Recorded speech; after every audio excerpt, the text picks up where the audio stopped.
Hello friends. IBPS clerk recruitment 2026 online form जो कि इस समय ऑनगोइंग है, इसका फ्रेंड्स लास्ट डेट अपडेट आपकी यहाँ पर आ गई है, जो कि है 21/8/2026 तक आप इस फॉर्म को अप्लाई कर सकते हैं और आपके एप्लीकेशन फॉर्म को प्रिंट आउट आप 5 सितंबर तक कर पाएंगे।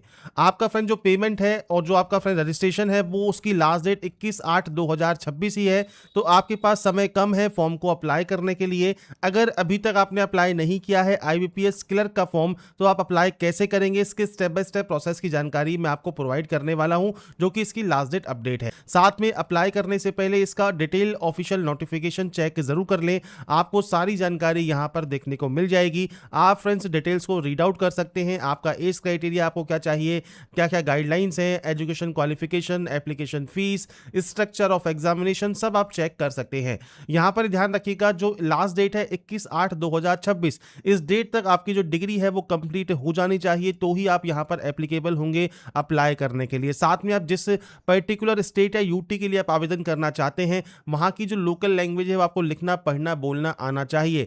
अगर आपने फ्रेंड्स यहां पर ये फ्रेंड्स आपने एज ए सब्जेक्ट पढ़ा हुआ है, तो आपको लोकल जो लैंग्वेज प्रोफिशिएंसी टेस्ट है वो आपको देने की जरूरत नहीं होगी, पर आपने नहीं पढ़ा है तो आप उस कंडीशन में आपको ये टेस्ट देना मैंडेटरी हो जाएगा। तो अपनी एलिजिबिलिटी कंडीशंस को रीड आउट कर लें, उसके बाद आप इसमें आवेदन करेंगे। और जैसा मैंने कहा, इंस्ट्रक्शंस को फॉलो करें और उसके बाद ही आप आवेदन करें। जानकारी आप आईबीपीएस की वेबसाइट पर का चेकआउट कर सकते हैं, लिंक आपको वीडियो डिस्क्रिप्शन में देखने को मिल जाता है। अब बात करते हैं कैसे आपको इसका फॉर्म अप्लाई करना है, इसकी लास्ट डेट अपडेट के बारे में। और इस वीडियो को स्टार्ट करने से पहले अगर अभी तक आपने हमारे चैनल को सब्सक्राइब नहीं किया है, सब्सक्राइब करें, शेयर करें, लाइक करें, जिससे आपको आने वाली सारी अपडेट्स मिल सके। तो सबसे पहले फ्रेंड्स फॉर्म को ऑनलाइन अप्लाई करने के लिए आपको आना होगा आईबीपीएस क्लर्क के इस ऑफिशियल ऑनलाइन अप्लाई पोर्टल पर। तो यहाँ पर फ्रेंड्स देखिए, ये इसका ऑफिशियल ऑनलाइन अप्लाई पोर्टल है जहाँ से आप इसमें आवेदन करेंगे। और यहाँ पर आपको सबसे पहले रजिस्ट्रेशन टैब पर क्लिक करना होगा। रजिस्ट्रेशन करने के लिए कुछ बेसिक जानकारी आपको फिल करनी है, जिसमें सबसे पहले है आपका नाम। तो फर्स्ट नेम देना यहाँ पर मैंडेटरी है, बाकी आपका जो मिडिल नेम है, आपका जो लास्ट नेम है, वो आप यहाँ पर एंटर कर सकते हैं। इसके बाद फ्रेंड्स आपको यहाँ पर पूरा नाम आपको यहाँ पर देखने को मिल जाएगा। आपने अपना कभी नाम चेंज किया है नहीं किया है, वो जानकारी आपको देखने को मिलती है। आपका मोबाइल नंबर क्या है, एक्टिव एंड वैलिड, वो आपको देना है। आपका जो मोबाइल नंबर आप दे रहे हैं वो आपका है या पेरेंट्स का है, वो आपको जानकारी प्रोवाइड करनी होगी। इसके बाद आपको आपकी active and valid mail ID enter करनी है, मेल आईडी का फर्स्ट पार्ट, और यहाँ पर आप डोमेन सेलेक्ट करेंगे और यहाँ पर आपको कंफर्म करना है आपकी मेल आईडी को विद डोमेन। तो जो भी मेल आईडी आपकी यहाँ पर और आपने जो डोमेन सेलेक्ट किया है उसके साथ आपको आपकी जो मेल आईडी है, कंप्लीट मेल आईडी आपको यहाँ पर एंटर करना है, इस कैप्चा कोड को फिल करना है और उसके बाद सिंपली सेव एंड नेक्स्ट कर देना है। इसके बाद फ्रेंड्स नेक्स्ट ऑप्शन आता है आपके ओटीपी वेरिफिकेशन करने का। तो सबसे पहले आपको इस कैप्चा कोड को यहाँ पर एंटर करना है और ये एंटर करने के बाद आपको फ्रेंड्स यहाँ पर सेंड ओटीपी पर क्लिक करना होगा। आपके मोबाइल नंबर पर एक ओटीपी आएगी, वो आपको वेरीफाई करनी होगी। ऐसे ही मेल आईडी पर भी आपको सेंड ओटीपी करना है। आपकी मेल आईडी पर जो ओटीपी आएगी वो आपको वेरीफाई करनी होगी। ओटीपी वेरीफाई करना ज़रूरी है। ओटीपी वेरीफाई करने के बाद ही आप नेक्स्ट स्टेप पर जाएंगे, जो कि है फोटोग्राफ एंड सिग्नेचर का। तो बेसिकली इस ऑप्शन पर आपको आपके mobile number and mail ID को ओटीपी के साथ वेरीफाई कर लेना है। तो यहाँ पर फ्रेंड्स ओटीपी वेरीफाई करने के बाद अब आपको यहाँ पर फोटोग्राफ एंड सिग्नेचर अपलोड करना है। तो आपकी फ्रेंड्स यहाँ पर पासपोर्ट साइज फोटोग्राफ आपको अपलोड करनी होगी। फोटो की देखिए गाइडलाइंस आपको यहाँ पर दी गई है। आपकी जो इनवैलिड फोटोग्राफ है वो आपको यहाँ पर देखने को मिल जाती है और इसके अलावा जो आपकी वैलिड फोटो है वो आपको देखने को मिल जाती है। वाइट या लाइट ग्रे बैकग्राउंड ही आपका होना चाहिए, तो ही वो फोटो यहाँ पर एक्सेप्टेबल होगी। इसके लिए फ्रेंड्स आपको यहाँ पर फोटोग्राफ एंड सिग्नेचर करने के लिए गाइडलाइंस भी मिल जाती हैं। तो फोटोग्राफ जो आप अपलोड करेंगे वो 20 से 50 केबी में आपकी होनी चाहिए और ये आप जेपीजी फॉर्मेट में अपलोड करने वाले हैं। आपको ब्राउज पर क्लिक करना है, फाइल को सेलेक्ट करना है, अपलोड करना है। नीचे एक ऑप्शन आता है कैप्चर फोटो का, जो कि लाइव फोटो आपकी रहती है। ये ध्यान रखिएगा, लाइव फोटो तभी आपकी वैलिड रहेगी जब आप इसे वाइट बैकग्राउंड में या लाइट बैकग्राउंड में कैप्चर करेंगे। तो आप यहाँ पर कैप्चर फोटो कर सकते हैं। अगर आपके पास वेब कैमरा है तो वेब कैमरा से आपकी लाइव फोटो कैप्चर कर सकते हैं, पर ज़्यादा कैंडिडेट के पास जो है फ्रेंड्स वेब कैमरा नहीं होता है, वो मोबाइल से फोटो कैप्चर करते हैं। तो आपको यहाँ पर एक ऑप्शन मिल रहा होगा क्लिक हियर टू स्कैन का। आप इस स्कैन पर क्लिक करेंगे तो आपके सामने क्यूआर कोड आएगा। ये जो क्यूआर कोड है ये आपको स्कैन करना है। आपका जो मोबाइल होता है उसमें फ्रेंड्स एक क्यूआर कोड स्कैनर होता है। उस क्यूआर कोड स्कैनर के माध्यम से आप यहाँ पर इस क्यूआर कोड को स्कैन कर लेंगे। तो यहाँ पर फ्रेंड्स देखिए, मोबाइल पर जब आप इसे स्कैन करते हैं इस क्यूआर कोड को, तो कुछ इस तरह का इंटरफेस आपके सामने आ जाता है, जहाँ पर देखिए एक ऑप्शन है कैप्चर फोटो का। आप इस ऑप्शन पर क्लिक करेंगे और इस ऑप्शन पर क्लिक करने के बाद आपका फ्रेंड्स यहाँ पर देखिए जो फ्रंट कैमरा है वो आपका ओपन हो जाता है। आप चाहे बैक कैमरा से भी फोटो क्लिक करवा सकते हैं, फ्रंट कैमरा से करवा सकते हैं।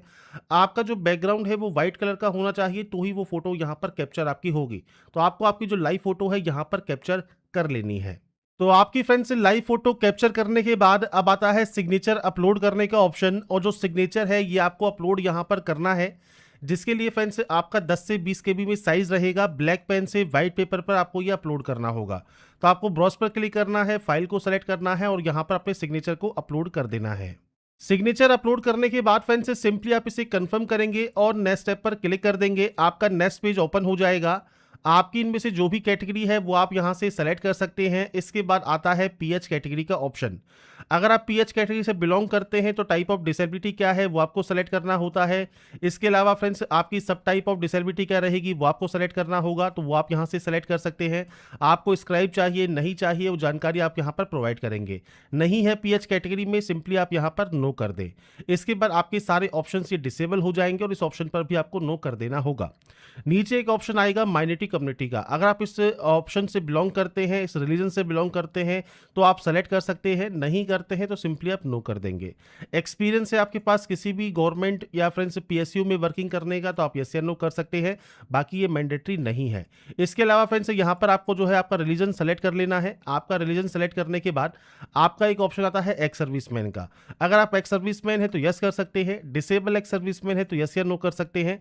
आपका रिलीव डेट क्या है वो आपको बताना होगा। आपके फ्रेंड्स यहाँ पर आपने कोई बेनिफिट ले लिया है एज ए एक्स सर्विसमैन, किसी जॉब को आपने ज्वाइन कर लिया है तो आप यस या नो यहाँ पर कर सकते हैं। तो ये बेसिक ऑप्शन है आपके एक्स सर्विसमैन से रिलेटेड जो कि आप प्रोवाइड कर सकते हैं, नहीं तो सिंपली आप नो करेंगे। डिपेंडेंट अगर आप है सर्विसमैन किल्ड इन एक्शन के तो आप यस या नो कर सकते हैं। इसके बाद अगर आप यहाँ पर विडो कैंडिडेट है, डिवोर्सी वुमन है तो आप यस या नो करेंगे। नीचे आता है फ्रेंड्स आपका यहाँ पर CWE जो क्लर्क का आपका फ्रेंड्स पोस्ट है, उसके लिए आप यहाँ पर अपेयर हुए हैं या नहीं हुए हैं। तो यहाँ पर फ्रेंड्स देखिए जो आईबीपीएस का जो आपका फ्रेंड्स फॉर्म हुआ है आपके क्लर्क का, इसमें आपका अगर आप प्री एग्जाम में भी अगर आप अपेयर हुए हैं तो वो भी यहाँ पर काउंट होता है, क्योंकि इसमें कोई भी नंबर ऑफ अटेम्प्ट की बाउंडेशन नहीं है। तो आपने अगर प्री एग्जाम मान लीजिए 2 बार आपने दिया हुआ है, मेन एग्जाम दिया हुआ है, जो भी आपके अटेम्प्ट है वो आप यहाँ बता सकते हैं। और यहाँ पर आपको देखिए सेलेक्ट करना है। आप सेलेक्ट कैसे करना है, सबसे पहले आप सेलेक्ट कर लेंगे। दूसरा सेलेक्ट करने के लिए आपसे कहा गया है कंट्रोल की को दबाइए, और कंट्रोल की को दबाने के बाद फ्रेंड्स आप जो अपना फ्रेंड्स यहाँ पर जो अटेम्प्ट है वो आप यहाँ पर सेलेक्ट कर सकते हैं। तो ये चीज़ आपको यहाँ पर क्लियर होनी चाहिए। आप अपने अकॉर्डिंग जो भी आपके अटेम्प्ट है वो आप यहाँ पर सेलेक्ट कर सकते हैं। अगर आपका अटेम्प्ट नहीं है तो आप नो कर सकते हैं, और अटेम्प्ट है आपके तो यहाँ पर प्री आपका फ्रेंड्स यहाँ पर काउंट होता है। तो इसलिए अपने अटेम्प्ट को आप बता सकते हैं, बाकी कोई बाउंडेशन नहीं है नंबर ऑफ अटेम्प्ट की। इसके बाद आपका कोई अप्रेंटिसशिप आपने किया हुआ है आपने बैंक से या एसबीआई से तो आप यस या नो कर सकते हैं। अगर आप यस करते हैं तो जानकारी प्रोवाइड कर सकते हैं।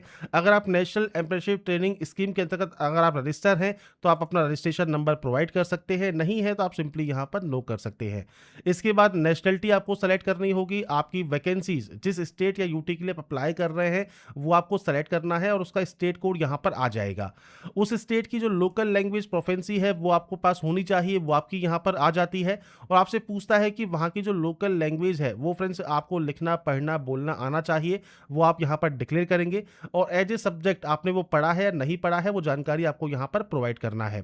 इसके बाद से कहता है कि 10वीं का जो मार्कशीट या सर्टिफिकेट है एज ए एविडेंस आप जो है फ्रेंड्स डॉक्यूमेंट वेरिफिकेशन के समय शो करेंगे कि आपने वो सब्जेक्ट एज ए सब्जेक्ट पढ़ा है।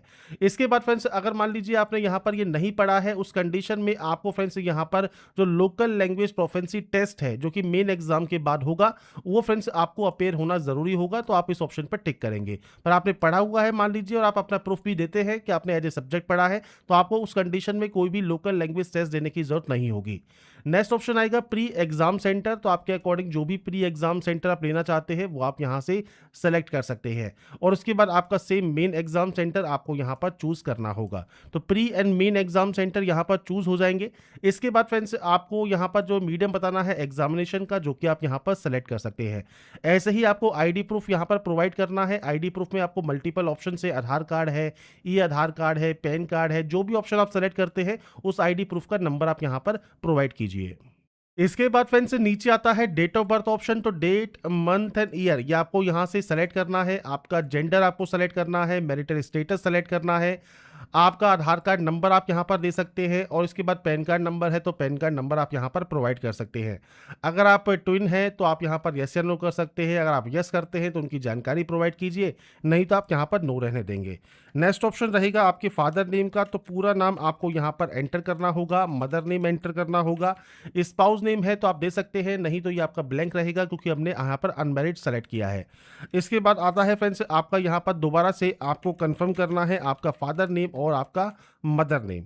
इसके बाद फ्रेंड्स नीचे आपसे यहाँ पर कहता है कि आप यहाँ पर जो आपका नाम है वो आपके फादर या मदर नेम से फ्रेंड्स मैच करता है तो ये ऑप्शन एप्लीकेबल रहेगा, बाकी ये आपका डिसेबल रहता है। नीचे आता है एड्रेस ऑप्शन। एड्रेस आप अपने अकॉर्डिंग एंटर कीजिएगा। प्रेजेंट एड्रेस है, यहाँ से आपको स्टेट सेलेक्ट करना है, डिस्ट्रिक्ट सेलेक्ट करना है, पिन कोड एंटर करना होगा।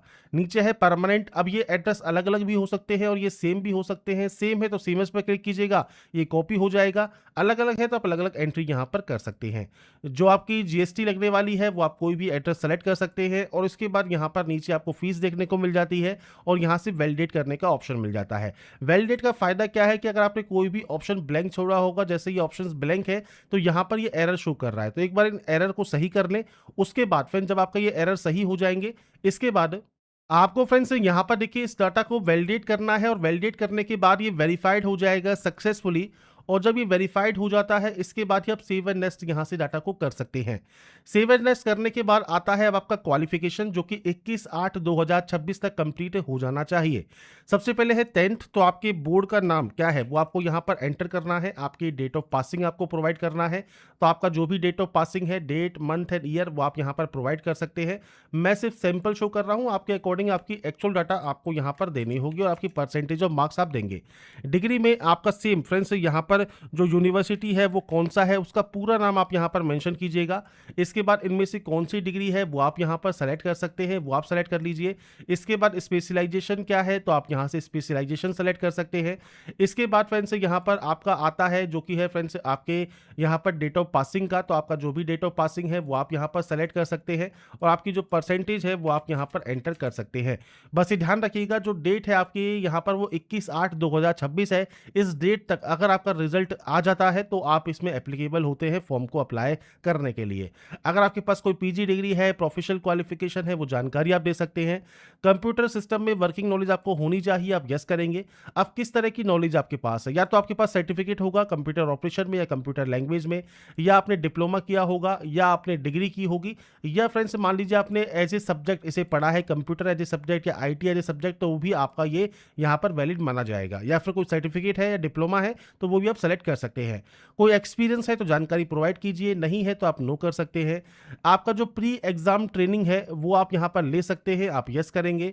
आपके खिलाफ कोई भी केस वगैरह या क्रिमिनल आपके अलावा कन्विक्शन है या नहीं है वो जानकारी आपको देनी है। नीचे आता है लैंग्वेज नोन। तो कम से कम एक लैंग्वेज तो आपको यहाँ पर बताना होगा जो कि आप लिख बोल पढ़ सकते हैं। बाकी आप मल्टीपल लैंग्वेज भी चाहें तो यहाँ पर ऐड कर सकते हैं। ये ऐड करने के बाद आपको सिंपली से वैलिडेट करना है। वैलिडेट जब सक्सेसफुल ये हो जाएगा उसके बाद आप सेव एंड नेक्स्ट वाले ऑप्शन पर क्लिक करेंगे। इसके बाद फ्रेंड्स आता है आपका प्रेफरेंस जो कि है बैंक का। तो यहाँ पर देखिए जितने भी ऑप्शन हैं इन सभी को प्रेफरेंस देना जरूरी है। बाकी आप नोटिफिकेशन को चेक कर ले, जिस भी स्टेट या यूटी से आप आवेदन कर रहे हैं उस स्टेट या यूटी में फ्रेंड्स जो बैंक की वैकेंसीज है वो कितनी है, किस बैंक में कितनी वैकेंसीज है वो आपको यहाँ पर देखने को मिल जाता है। आपको जहाँ पर एनआरबी है तो वो भी आपको देना जरूरी है, क्योंकि ये है आपका नॉट रिपोर्टिंग, मतलब अभी तक इन्होंने वैकेंसीज रिपोर्ट नहीं की है, तो ये बाद में रिपोर्ट कर भी सकते हैं। तो इसलिए अगर आप प्रेफरेंस से देना भी चाहें तो प्रेफरेंस आप दे सकते हैं। बस ये ध्यान रखिएगा एक बार जो भी स्टेट या यूटी के अकॉर्डिंग जो बैंक के अकॉर्डिंग जो वैकेंसीज हैं उनको एक बार आप चेक जरूर कर ले, और उसके बाद ही फ्रेंड्स आप यहां पर जो प्रेफरेंस है वो आप यहां पर एंटर करेंगे। तो इसके लिए आपको करना क्या है, सिंपली आपको यहां पर फ्रेंड्स उस ऑप्शन को टिक करना है, आपका बैंक सेलेक्ट हो जाएगा। आपको यहां पर लिस्ट मिल जाती है, आप यहां पर अपने अकॉर्डिंग जो भी बैंक का प्रेफरेंस यहां पर देना चाहे वो आप यहां पर दे सकते हैं। तो प्रेफरेंस यहां पर अपने अकॉर्डिंग आप जो भी सेट करना चाहें वो आप यहां पर कर सकते हैं। और जब आपके सारे बैंक्स की प्रेफरेंस आप यहां पर दे देंगे इसके बाद सिंपली पर वैलिडेट कर लीजिए। वैलिडेट करने के बाद सेव एंड नेक्स्ट आप यहां से कर सकते हैं। इसके बाद फ्रेंड्स आ जाता है आपके सामने यहाँ पर प्रीव्यू सेक्शन को ध्यान से चेक कर लें। सबसे पहले आई एग्री आपको करना है। अगर आपको लगता है कि गलती हो गई है प्रीव्यू में तो आप बैक जाकर उस गलती को एडिट कर सकते हैं। नहीं है तो आई एग्री कीजिए, कन्फर्म कीजिए। अब ये कन्फर्म पहला वाला है कि आपका जो नाम है वो आपके आईडी प्रूफ के साथ मैच करता है, तो आप इस ऑप्शन को टिक करके कंप्लीट कर सकते हैं। अगर मैच नहीं करता है तो आपको इस ऑप्शन पर टिक करना है कि आप एक एक्स्ट्रा डॉक्यूमेंट्री प्रूफ लेके जाएंगे अपने एग्जाम सेंटर पर। तो ये आपके ऊपर डिपेंड करेगा, आप इनमें से कोई भी ऑप्शन सेलेक्ट कर सकते हैं। अगर आईडी प्रूफ में नाम सेम है आपके एप्लीकेशन फॉर्म के साथ तो इस ऑप्शन को सेलेक्ट कीजिए और कंप्लीट रजिस्ट्रेशन आप यहां से डाटा को कर सकते हैं। और उसके बाद आपका जो रजिस्ट्रेशन यहां पर जो फर्स्ट स्टेप है वो कंप्लीट हो जाएगा। और उसके बाद आपको अपलोड करना है आपके फ्रेंड डॉक्यूमेंट्स। सबसे पहले है लेफ्ट थंब इंप्रेशन। अब इसके लिए फ्रेंड्स आपका देखिए लेफ्ट थंब इंप्रेशन जो रहता है व्हाइट पेपर पर ब्लैक या ब्लू पेन से आप कर सकते हैं, इंक से 20 से 50 केबी में। इसके बाद आएगा आपका डिक्लेरेशन। तो ये फ्रेंड्स हैंड रन डिक्लेरेशन होता है जो कि इंग्लिश में करना होता है व्हाइट पेपर पर ब्लैक पेन से। और क्या लिखना है आपको, आई के बाद अपना नाम, हियर बाय डिक्लेयर से रिक्वायर्ड तक आपकी सेल्फ हैंड राइटिंग में आपको ये लिखना होगा। इसमें आपको फ्रेंड्स ब्राउज पर क्लिक करना है, फाइल को सेलेक्ट करना है और ये फाइल आपकी यहाँ पर अपलोड हो जाएगी। ऐसे ही डिक्लेरेशन के लिए मैं आपको सैंपल शो कर देता हूँ। जैसे आपने यहाँ सेलेक्ट किया आई, आपका नाम, हियर बाय डिक्लेयर से लेकर रिक्वायर्ड तक आपकी सेल्फ हैंड राइटिंग में आपको ये अपलोड करना है व्हाइट पेपर पर ब्लैक पेन से। और 10th का आपको यहाँ पर सर्टिफिकेट जो है या मार्कशीट है वो आपको पीडीएफ फॉर्मेट में अपलोड करनी है। अगर पीडीएफ में नहीं है तो आप गूगल पर जाइएगा, जेपीजी टू पीडीएफ लिखिएगा, मल्टीपल आपको ऑनलाइन सॉफ्टवेयर मिल जाएंगे जेपीजी से पीडीएफ में कन्वर्ट करने के। और पीडीएफ में कन्वर्ट होने के बाद वो आप यहां पर अपलोड कर सकते हैं। तो फाइल अपलोड होने के बाद आप इसे यहां पर सिंपली कंफर्म करेंगे। अगर आप डिजिलॉकर के माध्यम से आपकी डाटा फैच करना चाहते हैं तो आप यस कर सकते हैं, आपको ये डिजिलॉकर पर प्रोसीड कर देगा। बाकी अगर आप नहीं करना चाहें तो आप सिंपली यहां पर नो भी कर सकते हैं। इसके बाद आपको यहां पर ये कैप्चा कोड देखने को मिल जाता है। ये कैप्चा कोड आपको यहां पर एंटर करना है और ये कैप्चा कोड यहां पर एंटर करने के बाद सिंपली आपको यहां पर सेव एंड नेक्स्ट कर देना होगा। सेव एंड नेक्स्ट करने के बाद नेक्स्ट ऑप्शन आएगा आपके पेमेंट गेटवे का। अब पेमेंट आपको बिल डेस्क या सीसी एवेन्यू कोई भी ऑप्शन को सेलेक्ट कर ले। इसके बाद आप इस कैप्चा कोड को यहां पर फिल करें। कैप्चा कोड यहां पर फिल करने के बाद आपको सबमिट वाले ऑप्शन पर क्लिक करना है, ओके वाले ऑप्शन पर क्लिक करना है और आपको रीडायरेक्ट कर दिया जाएगा बिल डेस्क पर। अब यहां पर देखिए आपका कार्ड का ऑप्शन है, नेट बैंकिंग का ऑप्शन है, आपका यूपीआई का ऑप्शन है। आपके सामने मल्टीपल ऑप्शंस आ जाते हैं। जैसे यूपीआई से पेमेंट करना चाहे तो यूपीआई सेलेक्ट कीजिए, शो क्यूआर आप यहां से कर सकते हैं। इस क्यूआर कोड को स्कैन कीजिए और उसके बाद आपका जो पेमेंट है वो आप यहां पर कंप्लीट कर सकते हैं। तो यहाँ पर फ्रेंड्स आपकी देखिए जो प्रोसेस है वो कंप्लीट हो जाती है। आप चाहें तो बाद में भी यहाँ पर लॉगिन कर सकते हैं, रजिस्ट्रेशन नंबर एंड पासवर्ड डालकर आप सबमिट करेंगे। उसके बाद फ्रेंड्स आप अपने एप्लीकेशन फॉर्म का जो प्रिंट आउट है वो आप सेव या डाउनलोड करके अपने पास रख पाएंगे और आपकी जो प्रोसेस है वो कंप्लीट यहाँ पर हो जाएगी। तो जैसा मैंने फ्रेंड्स वीडियो में आपको सारी जानकारी प्रोवाइड की है, आप जो भी इंस्ट्रक्शंस हैं उनको एक बार चेकआउट जरूर कर लें, नोटिफिकेशन को रीड आउट कर लें, एलिजिबिलिटी कंडीशंस को चेक कर लें। उसके बाद आप इसमें आवेदन ऑनलाइन कर सकते हैं। 21 अगस्त 2026 इसकी लास्ट डेट है फॉर्म को अप्लाई करने के लिए। और ये ध्यान रखिएगा, जैसा मैंने वीडियो के स्टार्टिंग में आपसे कहा है कि नोटिफिकेशन को रीड आउट करना मैंडेटरी है। जो भी डिटेल्स आपको चेक करनी है सब आपको नोटिफिकेशन में देखने को मिल जाएंगी। तो अगर आपको हमारा ये वीडियो या अपडेट पसंद आया है, आप चाहते हैं ऐसे ही रेगुलर अपडेट्स आपको लगातार मिल सके, तो फ्रेंड्स इसके लिए लाइक सब्सक्राइब जरूर कीजिएगा और